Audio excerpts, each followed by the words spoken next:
new synthetic killer drug known as Flakka is spreading rapidly across the United States and already causing an epidemic of overdose fatalities and acts of violence. We're talking about Flakka. Flakka? The drug is called Flakka. Some have dubbed it the insanity drug. And it's everywhere. It's been described as the scariest drug in the world. More powerful than heroin or cocaine.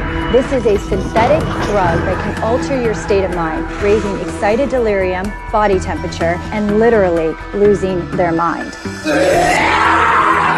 They're all experiencing like superhuman kind of strengths. Or it takes 6 policemen to hold them down. That's a problem. Psychotic breakdowns, hallucinations, aggressive, violent behavior, Cannibalism and self-mutilation.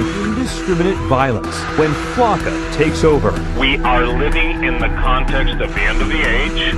We are a nation under judgment.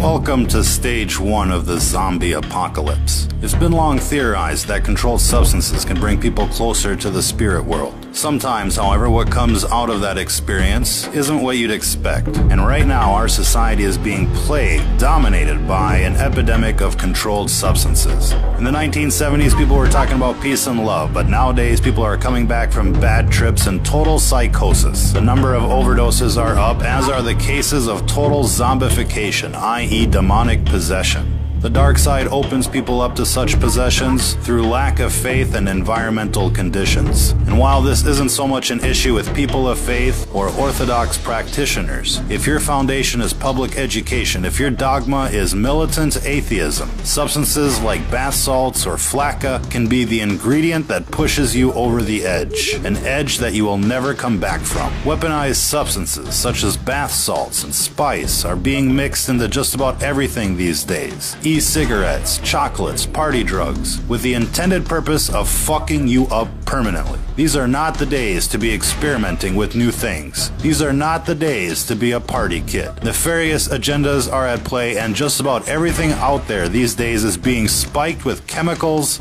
to do you in. This recent craze of legal highs, for example, has become epidemic in proportion. Coupled with the outbreak of pharmaceutical abuse, heroin abuse, meth abuse, this all has the potential to doom an entire generation like never before. Our message is clear. Don't be a guinea pig. Whatever is out there circulating on the streets these days is experimental in nature. Cities are receiving experimental batches so that the effects can be recorded and analyzed. Now, we'd like to think that most of you out there have the common sense to avoid these types of substances. But if not, let this be a fair warning to you. If what you're into is not 100% natural, if your surroundings and mental state is not 100% positive, whatever you're thinking about is not worth the experimentation. Even alcohol has the potential of channeling in evil spirits. If you go to a liquor store in British English societies, hard liquor is called spirits, and it's called spirits for a very good reason. Again, these are gateway substances, and when they're added to the atheist psyche, anything is possible. If you've ever seen somebody turn bright red while drinking, you're basically watching demonic forces take over. Most times, the affected individuals are unaware, and while most of us dismiss their drunken behavior as simply being drunken behavior, there is something else going on. The dark side is constantly trying to induce what's called mutation by design. It's the main reason why everything you buy is laced with chemical or unnatural substances. They call the food GMOs, with the intended purpose of changing the composition of people from a natural state to an unnatural state, from a natural vibration to an unnatural vibration. And while this gets into the metaphysics of the world at large, what you're seeing here isn't natural,